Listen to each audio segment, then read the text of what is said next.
નમસ્કાર, આપ જોઈ રહ્યા છો સ્પાર્ક ટુડે ન્યૂઝ। ગોત્રી સ્મશાનની બહાર કચરાના ડસ્ટબિનમાં એક અર્ધબલેડી હાલતમાં ડેડ બોડી મળી આવતા વિસ્તારમાં ભયનો માહોલ છવાયો છે।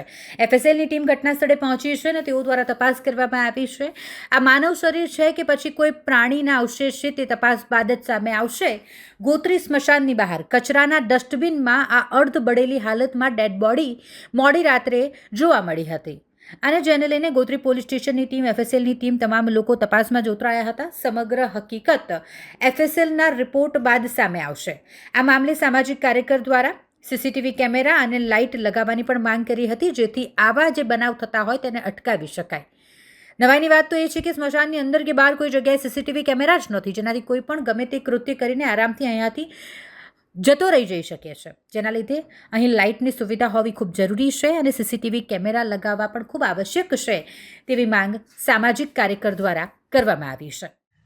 આજે ગઈકાલના સમાચારથી, સ્પાર્ક ટુડેના સમાચારથી જાણીતું, તેમજ લોકોની વાયકા પ્રમાણે જાણીતું કે અહીંયા ગોત્રી સ્મશાનની સામે કચરાપેટી છે। એ કચરાપેટીની અંદર એક નાનું શબ મળી આવેલું છે।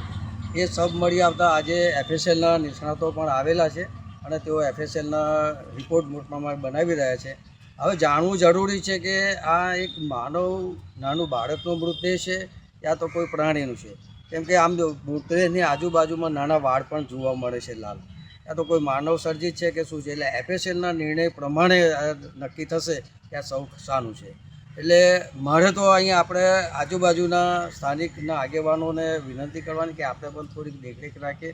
સાથે વહીવટીતંત્રએ જોવું જોઈએ કે આ કચરાપેટી 2 દિવસથી ભરેલી છે, તો એમાં આ દુર્ગંધ આવે છે તો શાની ડેડ બોડી છે એ વોર્ડ નંબરના જે તે સેનેટરી ઇન્સ્પેક્ટરે ધ્યાન રાખવાનું।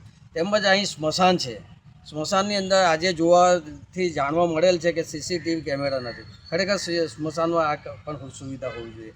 સાથે અહીંયા જુઓ કે મેઇન રોડથી અહીંયા સ્મશાન સુધીની સ્ટ્રીટ લાઇટો બંધ છે, તો અંધારું અવાવડું જગ્યા જો અહીંયા રહેતી હોય તો અહીંયા આગળ કોઈ રાત્રે શંકાસ્પદ નાનું ડેડ બોડી પણ સળગાવી દીધી હોય। હવે પેટ્રોલ નાખ્યું છે, કેરોસીન નાખ્યું છે, શું છે એફએસએલના નિર્ણય પ્રમાણે જાણવા મળી શકે છે। એટલે અત્યારે તો અમે કહી શકીએ છીએ કે એફએસએલનો રિપોર્ટ ના આવે ત્યાં સુધી શું છે એ આપણે કહી શકતા નથી। દાદા, બાજુમાં સ્કૂલ આવેલી છે, એક બાજુ ગાર્ડન છે, એક બાજુ આ સ્મશાન છે, બાજુમાં તળાવ છે, કેટલી ગંભીર બાબત છે આવી ડેડ બોડી ભરેલી। ગંભીર બાબત એટલી છે કે બાજુમાં ઉચ્ચતર માધ્યમિક શાળા આવેલી છે। અહીંયાથી સવારે વોકિંગમાં, યોગમાં જતી ઘણી બહેનો પણ જતા હોય છે, તો દુર્ગંધ આવે એટલે મોં દાખે, પણ શું છે ખ્યાલ ના આવે।